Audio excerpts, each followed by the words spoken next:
अध्यात्म विज्ञान, नई दृष्टि, नई खोज।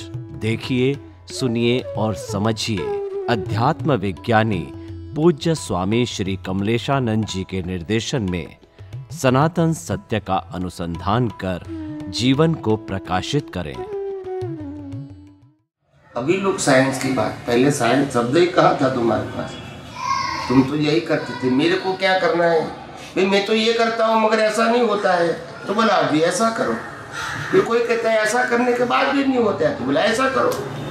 मेडिसिन चेंज करते रहो बस, और टाइम निकालते रहो। क्या करेंगे और कोई सॉल्यूशन? अभी आपको मालूम हुआ कि मेडिसिन की ज़रूरत नहीं है, हमको परमानेंट सॉल्यूशन की ज़रूरत है। तो ये तत्व है, क्योंकि तत्व सनातन है, तो उनके माध्यम से निकला हुआ समाधान भी कैसा रहेगा? सनातन। आप समझें, जहाँ तक प्रकृति में डूअरशिप का विजन है, वहाँ तक साइंस कैसे ओपन हो सकता है? हो सकता है। फंडामेंटल तो ये है, जब आप शरीर के माध्यम से बनी हुई कोई भी क्रिया को जहाँ तक पुरुषार्थ मानते हो, ऐसा आपका विजन है, वहाँ तक साइंस कैसे खुला होगा? You are against science. फिर साइंस कैसे खुला होगा? तो इसीलिए कहा कि ये साइंस समझना है तो तत्व को समझो और तत्वों के रोल को समझो। इसके बाहर दुनिया है नहीं। मैं ये नहीं कहता हूँ कि एक अवतार में आप मुक्ति पा लेंगे, ये मेरा सब्जेक्ट नहीं है। मेरा सब्जेक्ट ये है कि आप एक अवतार में मुक्ति नहीं पाओगे, मगर 1, 2, 3, 4, 5% तो आगे बढ़ सकते हैं ना, in whole year, whole birth. बहुत हो गया।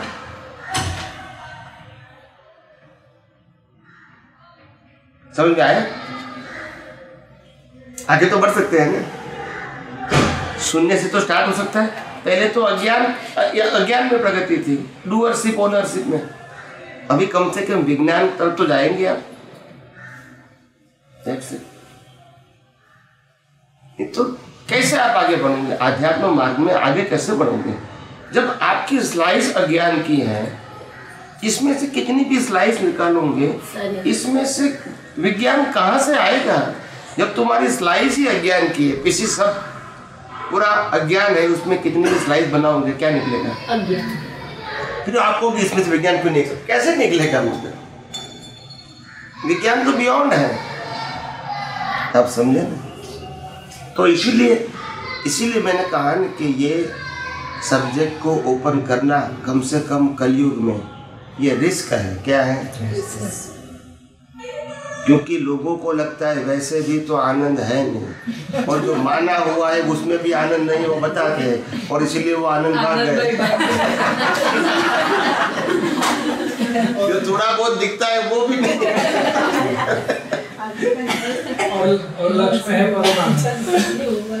तो फिर क्या करेंगे? तो ऐसा तो हो सकता है, मगर मैंने कहा नहीं, सच्चाई छुप नहीं सकती बनावट के फूलों से।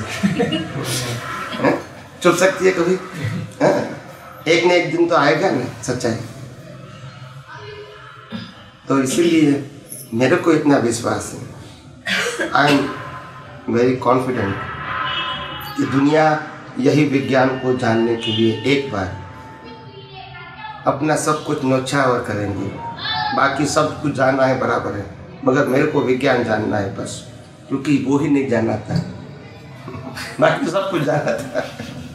हम सब हर धर्म वाले कहेंगे, बाकी धर्मों में जो है वो तुमने जाना ही है, ये विज्ञान नहीं जानना था। और दुनिया के सभी धर्मों का ऑप्शन ही साइंस है, एक धर्म का नहीं, हर धर्म का ऑप्शन। मुसलमान, क्रिश्चियन सब लोग कहेंगे हमको साइंस जानना है। साइंस में कोई कास्ट एंड ग्रीड है नहीं, तो यूनिवर्सल ट्रूथ है ना, उसमें कोई धर्म की बात है ही नहीं। आप पुण्य जन्म को नहीं मानो कोई बात नहीं, कर्म के सिद्धांत को नहीं मानो कोई बात नहीं, आत्मा को भी नहीं मानो कोई बात नहीं, तत्व को तो मानो। तत्व को तो मानेंगे ना, पूरी दुनिया मानती है, दुनिया के हर साइंटिस्ट मानते हैं। 5 तत्वों को मानते कि नहीं मानते? सिर्फ आत्मा को नहीं मानते। तो 5 तत्वों को तो काम में आएगा ना उसको। धीरे धीरे समझेगा कि नहीं, आत्मा के बिना ये 5 तत्व भी काम नहीं कर सकते जब कॉज एंड इफेक्ट की बात आएगी। मगर पहले उसको समझना तो पड़ेगा ना कि भी 5 तत्व जानना हमारे लिए बहुत आवश्यक है, उसमें कोई धर्म की बात नहीं है। तो फिर धीरे धीरे वो सोचेंगे, फिर आत्मा की बात आएगी कि बिना आत्मा तो कॉज एंड इफेक्ट नहीं होता है, बिना आत्मा रिबर्थ नहीं होता है, बिना आत्मा कर्म का सिद्धांत नहीं होता है। ये धीरे धीरे मालूम होता है, मगर होगा धीरे धीरे। दादा आप सुबह 2 एक्सपेरिमेंट बोल रहे हैं, आपने एक बोला तो कौन सा? पेन लगाने का सुबह एक ही बोला था, 2 बोल रहे हैं। वो पिन का बताया था एग्जाम्पल। फिर दूसरा ये मतलब कहने का मतलब साइंस का अनुभव करना है कि भी आत्मा और देह अलग है और अनुभूति भी अलग है। तो ये जानने वाला ये जान सकता है कि ये प्रकृति का स्वभाव है और ये मेरा स्वभाव नहीं है, वो जान सकता है प्रतिष्ठित आत्मा की हाजिरी में कि जैसे मैंने गुस्सा किया तो गुस्सा किया तो तुरंत हमको मालूम होता है कि गुस्सा करना वो मेरे हाथ में था कि संजोग के अधीन गुस्सा हुआ। अगर संजोग नहीं मिला होता तो नहीं होता। तो फिर ये मैंने गुस्सा किया, ये व्यक्ति मेरे को मिली, ये संजोग किसने बनाया? कुदरत ने बनाया। कुदरत ने क्यों बनाया? हिसाब से। तो फिर इसमें मेरी डूअरशिप कहाँ है और मेरी रिस्पॉन्सिबिलिटी कहाँ है? मगर मैंने गुस्सा किया, दैट्स योर रिस्पॉन्सिबिलिटी। तो कुदरत ने करवाया, then you are not responsible. Separation. जब प्रिंसिपल को यूज करेंगे तो मालूम होगा मैं डूअर ही नहीं हूँ, ये तो करना पड़ता है और उसमें चॉइस भी नहीं है। मगर जो करना पड़ता है उसको मैं कहूँगा मैंने किया, तब तो जिम्मेदार है। यानी वहाँ साइंस का उपयोग नहीं किया। डूअरशिप, मैंने कहा ना, डूअरशिप एंड ओनरशिप, वही जिम्मेदारी है। ये छोटे छोटे शब्द इतने इफेक्टिव है, कोई व्यक्ति उनके ऊपर रिसर्च करेंगे ना, उसको बहुत सारी साइंस सिंपल भाषा में समझ में आ जाएगा। छोटे छोटे शब्द अगर वो सेट कर सकते हैं तो आप सब निकलेंगे, आगे जाके निकलेंगे। लोग आज सेंटेंस तो लिखते हैं, पहले गुजराती में लिखते थे, फिर हिंदी में आया, अभी इंग्लिश में लिखते हैं, अभी इंस्टाग्राम में आता है। लोग करते हैं ना अपने है, दुनिया चलती है कोई चलाने वाला? न ऑफिस है, न मैनेजर है, न कारकुन है, चलती है ना चलती है कि नहीं चलती है? ऐसा है। इसको कहते हैं कुदरती रचना। कोई एफर्ट ही नहीं, सब अपने अपने काम करते हैं। इंस्टाग्राम में भी आते हैं इंग्लिश में, मेरे सेंटेंस ट्रांसफर होते हैं इंग्लिश में, ट्रांसलेट हो जाते हैं, इंग्लिश में लिखते हैं। पहले गुजराती में आते थे, फिर पिक्चर के साथ आए, फिर हिंदी में आए, अभी इंग्लिश में आए, अभी और कोई भाषा में आएंगे। आप समझे? क्योंकि ये विज्ञान तो मेरा नहीं है, आप समझे? तो ऐसा तो चलता है और लोगों का काम होता है। कुछ पूछना है? प्रश्न? आपको प्रश्न करना है? नहीं, अब कहते हैं बहुत प्रश्न करना है, बहुत प्रश्न करना है। ये मनीषा बहन बोल रहे थे कि उनको बहुत प्रश्न है। किताब लेके आए, पूरा लिस्ट लेके आए। ऐसे ही समाधान हो गया होगा।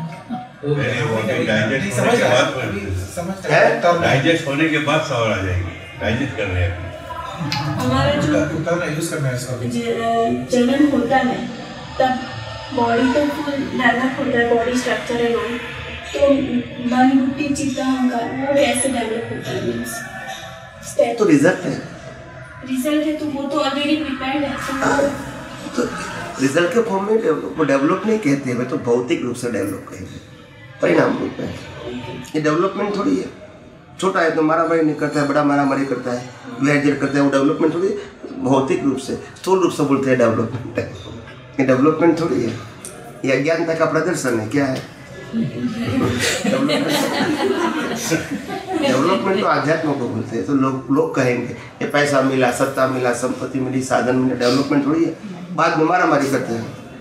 कोर्ट कचहरी करते, पुलिस केस करते, मेरा तेरा करते। डेवलपमेंट थोड़ी है, कुदरत का झगड़ा वो करता है किसी का नहीं। आप समझे ना, वही तो अज्ञानता है, वही तो अज्ञानता है। कुछ भी नहीं फिर भी झगड़ा करता है। कितनी बड़ी भ्रांति है। और इसीलिए पहले जमाने के जो सतयुग के लोग थे वो कभी ये नहीं चाहते थे कि मेरे को घर में घर चलाने के लिए ऐसा आयोजन करूं ताकि वो पूरी साल चलता रहे। नहीं, वो आयोजन नहीं करते थे। और उस समय किसी के घर में इतना स्टॉक भी नहीं था, चलता रहता था सबका, कोई भूखा भी नहीं रहता था उस समय। आप समझे ना? और सब सुखी थे, physically, mentally, economically, they all are happy. Requirement भी बहुत कम थी ना, क्योंकि खाना पीना कोई खर्चे की बात ही नहीं थी। आप समझे ना, वो कोई सब्जेक्ट ही नहीं था। फैसिलिटी सब्जेक्ट ही नहीं था। कपड़ा पहनना वो सब्जेक्ट ही नहीं था इतना। आप समझे, सिंपलिसिटी सब में, इट्स नेसेसिटी। कोई दिखावे के लिए पहनना वो सब्जेक्ट नहीं था। ऑर्नामेंटल तो थे ही नहीं। आप समझे। और नेचुरल ब्यूटी थी, क्या थी? परिश्रम करते थे तो लाल बूंद जैसा शरीर था, हेल्दी शरीर था। आप समझे। अभी वो नेचुरल नहीं रही तो ब्यूटी पार्लर खोला। जब ब्यूटी नहीं रही तो पार्लर खोला। नहीं तो पार्लर की क्या जरूरत है। मगर क्या करे, समय समय की बात है। दुनिया में तो ऐसा होता रहता है। और आदमी, इंसान हैंडीकैप होता रहता है। वो समझता है ये मेरी प्रगति हो रही है, और कुदरत कहते हैं हैंडीकैप हो रहे तो तुम लाचार हो रहे हो। तुम्हारे अंदर तो परमात्मा का अनुभव करने की शक्ति है, मगर तुम इतने लाचार हो गए कि छोटी सी चीज़ को भी आप छोड़ नहीं सकते। आप परमात्मा है, क्या है, मगर भिखारी बन गए, क्या करेंगे। कुदरत भी ऊपर से हंसती है आपके ऊपर कि मैं तुम्हारी सेवा करता हूँ और तुम कहते हो हैंडीकैप है। मैं तुम्हारी सेवा करता हूँ क्योंकि तुम्हारे अंदर परमात्मा है, तभी कुदरत सेवा करती है। आप समझे ना। परमात्मा नहीं तो सेवा नहीं करती है, हमको जलाना पड़ता है। जिंदा है तब सेवा करती है, श्वास देना, पानी देना, खुराक देना। मुर्दे को नहीं, हमको जलाना पड़ता है। आप समझे ना। तो कुदरत कहती मैं आपकी सेवा करता हूँ क्योंकि आपके अंदर परमात्मा बैठा है। और परमात्मा इज सुपर पावर। हम सुपर पावर नहीं है, हम तो ऑन ड्यूटी है, without salary and over time and no holiday.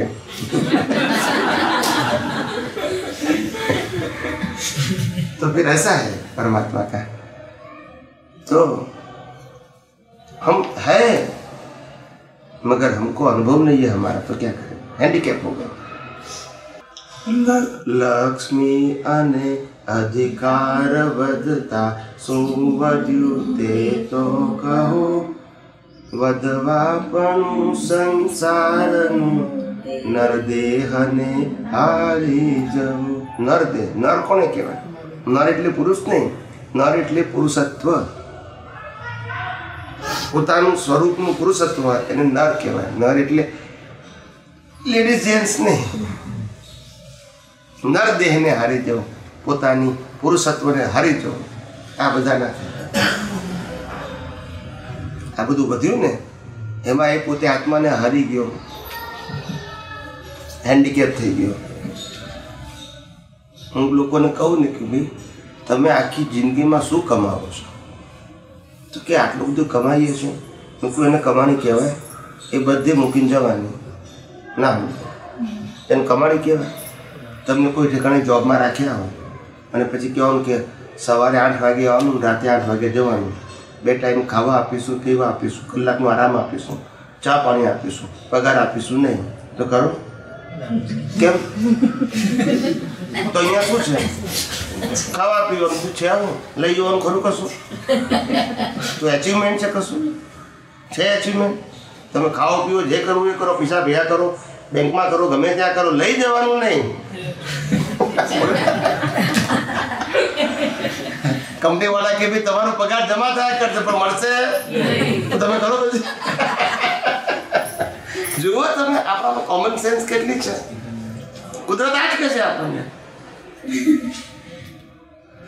Right कह रहा हूँ हिंदी में कहने का मतलब ये है कि जो मिलता है हमको पैदा होने के बाद वो समय समय पे चला जाता है और एंड में जब मृत्यु आता है तो जो बचा हुआ है वो भी शरीर के साथ भी।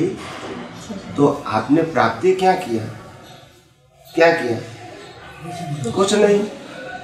और जो प्राप्ति नहीं करना है उससे हम परिश्रम कहते हैं और इसको हम प्राप्ति कहते हैं। आखिर छोड़ रहा है ये तो प्राप्ति कैसे कहेंगे? हम जब ऑफिस में जाएंगे तो आपको टेबल देंगे, चेयर देंगे, पानी देंगे, चाय देंगे, वो प्राप्ति है? तो यहाँ प्राप्ति है, बीवी देंगे, बच्चे देंगे, माँ बाप देंगे, ये प्राप्ति है। फिर ले लेने का नहीं समझ में आया। दुकान ऑफिस में भी नहीं, यहाँ भी नहीं। खाओ पियो मस्त रहो, कुछ लेने का नहीं। देखो वो झगड़ा करते हैं, मेरा है तेरा है, मेरा है तेरा है। आप समझे ना?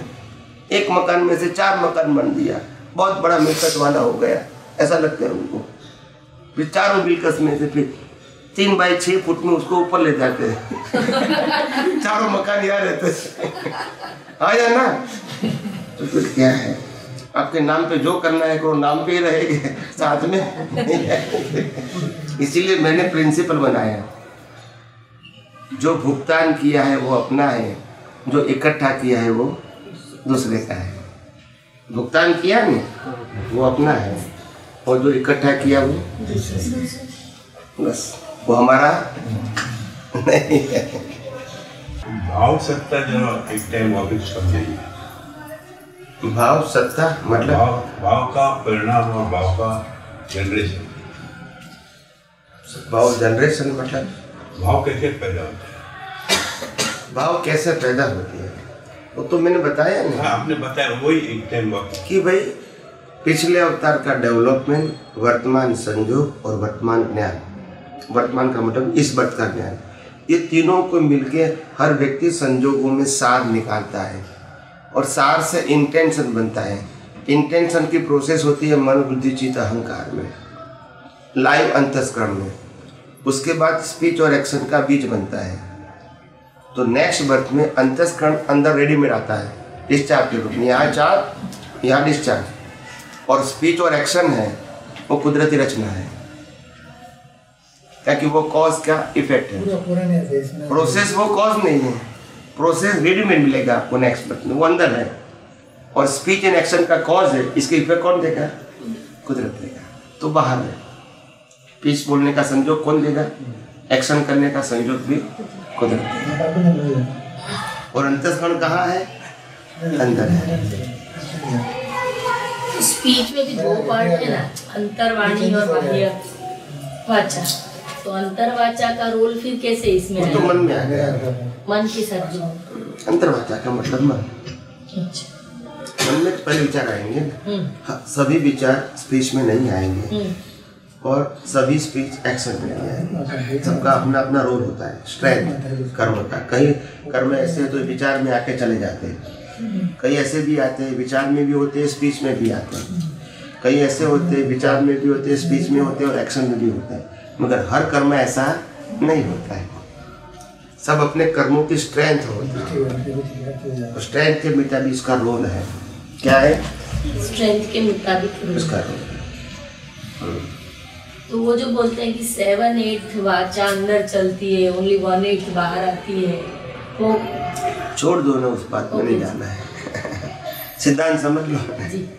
तो सिंपल बात है ना, मल्टीपल थॉट्स आते हैं, स्पीच में आता है। हाँ, नहीं तो वो सारा मन का पार्ट। आज देखो 1 घंटे में कितने विचार आए और भाषा में कितने निकले, तो वो तो कॉमन बात है। उसमें 7 to 8 ऐसा कुछ बोलने की जरूरत नहीं है। इट्स ओके, इट्स लॉजिक, जरूरत नहीं है। मगर सिंपल बात है कि कहीं सारे थॉट्स होने के बाद भी स्पीच में तो बहुत कम भाग निकलता है, वो भी जरूरत होने पर।